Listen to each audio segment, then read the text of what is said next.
भी पीते खाते हैं लेकिन उनको पता नहीं चलता है। लेकिन हमारी समाज क्या करती है, हमारे समाज के लोग पीते खाते हैं और बिखर जाते हैं। इससे पहले अपने समाज के बड़े स्तर के नेताओं से कहना चाहूँगा कि जब समाज की बात आए तो वो उनको दल बल की व्यवस्था को छोड़ देनी चाहिए। जहाँ सामाजिक मंच आए, जहाँ अपने लोगों की बात आए। हम भारतीय जनता पार्टी के कई बड़े पदों पर रह चुके हैं, लेकिन जहाँ समाज की बात आती है, वो चाहे सपा का व्यक्ति हो, चाहे बसपा का व्यक्ति हो, कोई हमको तो अभी तक हमारे दल के कोई भी नेता हमको इस तरीके से मुझे कोई दबाव नहीं डाला कि अरेंज मैरिज पे फोकस किया जाए और अरेंज मैरिज ही सबसे बेटर है। उनका बिगड़ना तो ही तय हो जाता है जिस दिन अपने गार्जियन से हट के काम करना चालू कर देते हैं। इस वक्त मैं प्रतापगढ़ ज़िले में हूँ। आज हमारे बीच बहुत बड़े समाज सेवी बलराम बिंद जी हैं और जो भारतीय जनता पार्टी के सक्रिय कार्यकर्ता हैं। आज इनसे विशेष तौर चर्चा करेंगे, जैसा कि सामाजिक से लेकर राजनीतिक तक का बात करेंगे। जो समाज में गुनाह भी हो रहा है और गुनाह को रोकथाम कैसा किया जाए, और जो लोग अलग अलग दिशाओं में भटक रहे हैं, हम उससे विशेष चर्चा करें। बलराम जी नमस्कार, कैसे हैं आप? बिल्कुल भाई साहब, फर्स्ट क्लास। सबसे पहले मैं आपको धन्यवाद देना चाहूँगा कि आपने हमारे पास तक पहुँचा, इसलिए आपको और आपके पूरे चैनल को बहुत बहुत धन्यवाद।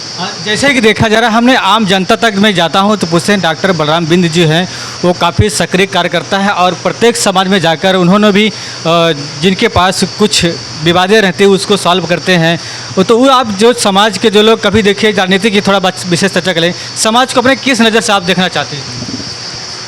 हम भाई साहब, जो हमें नेता बनाया है हमारे समाज ने ही बनाया है। समाज ने मुझे जिस ऊंचाई तक भेजा, आज हम भारतीय जनता पार्टी ने हमको नामित सभासद बनाया, तो ये समाज की ही देन है।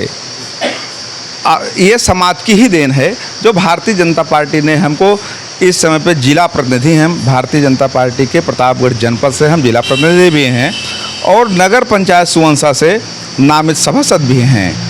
तो ये हमारे समाज की देन है।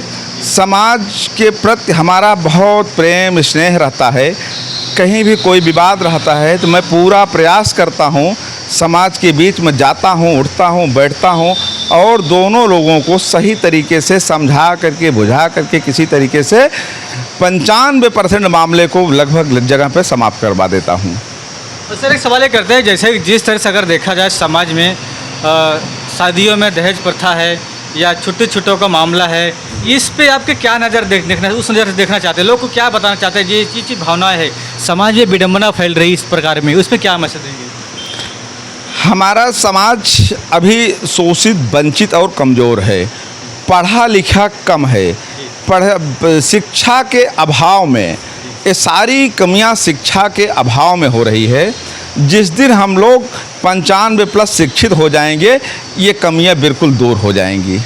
जैसे कि आप कमियां, जैसे कि शादी विवाह से लेके, दहेज प्रथा लेके, या पुलिस चौकी से लेकर, आपसी विवाद लेकर, ज़मीनी विवाद लेकर, आज यही सी समाज हमारा वंचित में बिछड़ा हुआ है। ऐसी कोई बात नहीं है। देखिए, हम लोग कहीं ना कहीं अपने समाज को समझाने में असफल हो जाते हैं। सबसे मेन बड़ी चीज़ क्या है, हमारा समाज जो है कमाता है, ये करता है 200-500 मजदूरी करता है, 200-500 400 कमाता है। थोड़ा सा कमियां हैं, कहीं न कहीं वो पीने पाने के चक्कर में भटक जाता है। घर में विवाद होने का सबसे बड़ा कारण, ये सबसे बड़ा कारण बनता है। मतलब ये जो शराब की जो नियादी लोग जो अमल करते हैं उसको अपनी दवा समझते हैं। बिल्कुल, वो अपनी दवा समझते हैं, लेकिन ये समाज को बिखेरने का काम कर रही है। और हम समाज से भी आग्रह करेंगे कि समाज से सारे लोग फोकस करें शिक्षा और शराब को दूर छोड़ने के लिए। तमाम शिक्षित वर्ग के लोग हैं, वो भी पीते खाते हैं, लेकिन उनको पता नहीं चलता है। लेकिन हमारी समाज क्या करती है, हमारे समाज के लोग पीते खाते हैं और बिखर जाते हैं। एक छोटा सा सवाल करेंगे, जैसे अभी भारत सरकार जो है, आपकी पार्टी जो पूरे इंडिया में चल है, तो जैसा कि अभी जाति जनगणना चल रही है, तो जाति जनगणना में जैसा निषाद है, मल्लाह है, माझी है, मझवार है, तमाम प्रकार के एक मंच पे नहीं, अलग अलग मंच पे, तो उस पर आप क्या मैसेज देना चाहते हैं? लोग मंच पे कैसे इकट्ठा हो और सामाजिक जागरूक पे उनको एक अच्छा न्याय मिलना चाहिए। जी, हमारे समय सबसे पहले अपने समाज के बड़े स्तर के नेताओं से कहना चाहूँगा कि जब समाज की बात आए तो उनको दल बल की व्यवस्था को छोड़ देनी चाहिए। जहाँ सामाजिक मंच आए, जहाँ अपने लोगों की बात आए, तो वहाँ पे चाहे वो भाजपा का व्यक्ति हो, सपा का हो, बसपा का हो या अन्य दल का व्यक्ति हो, तो सभी को एक मंच पर हो जाना चाहिए। रही बात राजनीतिक, तो राजनीतिक अपना राजनीति अलग अलग दल में करें, अलग अलग जगह पे करें, उससे हमको कोई शिकवा शिकायत नहीं है। लेकिन जब अपने समाज के बीच में कि किसी को कठिनाई का सामना, कोई बिरादरी के ऊपर कोई आपदा पड़ती है या वो कठिनाई झेलता है, तो समाज के सभी दल के नेताओं को एक मंच पर हो जाना चाहिए।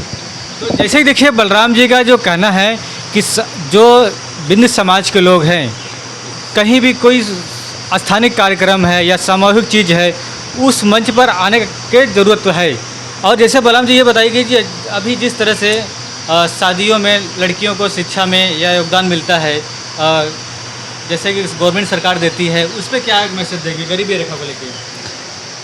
आज हमारी सरकार, भारतीय जनता पार्टी की सरकार, जात कोई हो, बिरादरी कोई हो, कुछ भी हो, जो आर्थिक रूप से कमज़ोर है, हमारी सरकार पूर्ण रूप से उनके शादी ब्याह करने का पूर्ण रूप से वो मान के चलिए ठेका ले लिया है। वो हम हर कोई ब्लॉक हो, कोई ज़िला हो, कोई यह हो, हर जगह सामूहिक विवाह कराने का काम हमारी सरकार कर रही है।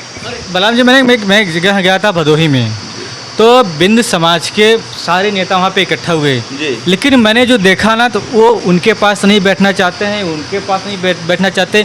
क्या अजय, जैसा आप भारतीय जनता पार्टी में सक्रिय हैं, कोई भाजपा में, कोई समाजवादी पार्टी में है, क्या उसमें कुछ दबाव रहता है कि उनके साथ नहीं बैठना है? कोई दबाव नहीं। हम भारतीय जनता पार्टी के कई बड़े पदों पर रह चुके हैं, लेकिन जहां समाज की बात आती है, वो चाहे सपा का व्यक्ति हो, चाहे बसपा का व्यक्ति हो, कोई हमको तो अभी तक हमारे दल के कोई भी नेता हमको इस तरीके से मुझे कोई दबाव नहीं डाला कि आप सपा समाजवादी पार्टी के लोगों के पास मत बैठिए, उनके पास मत बैठिए। हमारी पार्टी जो कहती है कि आप जोड़ने का काम करो, हम जा करके जोड़ने का काम करते हैं। और प्रयास करता हूं कि हम समाज का कोई भी नेता हो, हम उसके साथ में बैठने का पूरा प्रयास करते हैं, चाहे वो जिस दल का हो। यानी कहने मतलब आपका यह है, राजनीति चाहे जिस तरह से करो, लेकिन पहला हमारा समाज है। बिल्कुल, पहले मेरा समाज।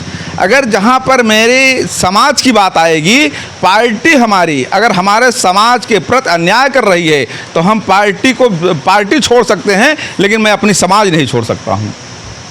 और थोड़ा एक अलग मुद्दे से भटकते हैं, जैसे अभी सोमिया बिंद जौनपुर में जो दूल्हा हत्याकांड हुआ है, उसमें आपको क्या अनुभव लगा है? क्या अपने समाज के लोग जो आज उनको सहयोग दे रहे हैं, मदद दे रहे हैं, और इस तरह से अपने समाज में ऐसा होना चाहिए कि नहीं होना चाहिए?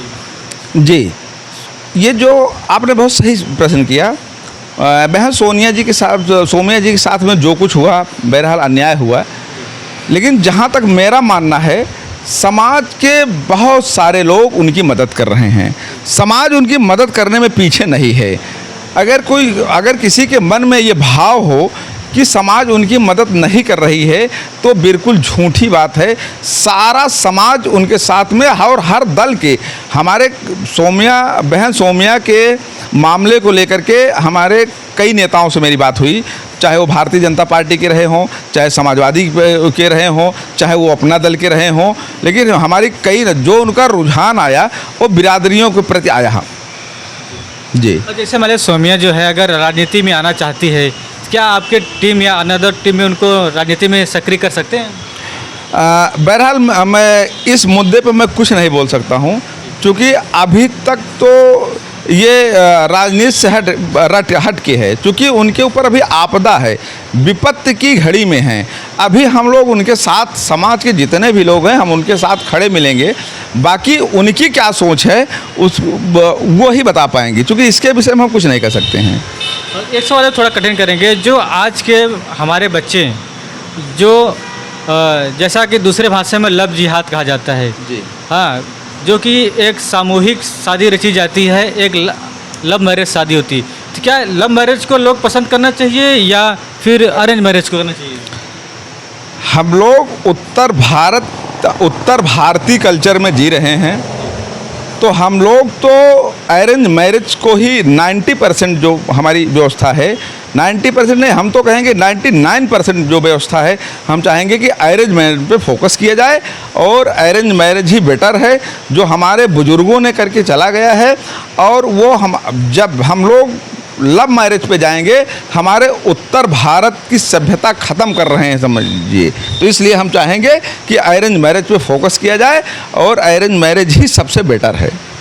क्या आपको लगता है अगर लव करके शादी करते हैं, क्या उनकी आर्थिक बन सकती है कि बिगड़ सकती है? जो मेरा मानना है कि पहली उनका बिगड़ना तो ही तय हो जाता है जिस दिन अपने गार्जियन से हट के काम करना चालू कर देते हैं। आपने सुना होगा, जिस घर में गार्जियन नहीं है वह घर ही नहीं है, वो ऐसे ही बिखर चुका है। तो क्या डेवलप कर सकते हैं? आप लोग पत्रकार हैं, आप खुद जान सकते हैं। धन्यवाद बलराम जी। और देखिए, जिस तरह से बलराम जी का जो एक विश्वास है, और ये लगभग काफ़ी दिनों से समाज सेवा करते हैं और राजनीतिक दल को भी है, और आपके सामने भी इन्होंने कहा भी है कि जो हमारे समाज को बिखरे हैं, जो नहीं बिखरे हैं, उनको एक मंच पे लाना है। और पहली बात तो जो है, इन्होंने कहा है कि जो शादी करते हैं, प्यार से करके शादी करते हैं और गली भटक जाते हैं, उनका आर्थिक जो व्यवस्था है काफ़ी टूटने का चांस रहते हैं और उनको सहयोग नहीं मिल पाता है, और उस जगह पर बड़ी कठिनाइयों को सामना करना पड़ता है। न्यूज़ सर्वे राम कुमार, कैमरामैन अरविंद बिंद।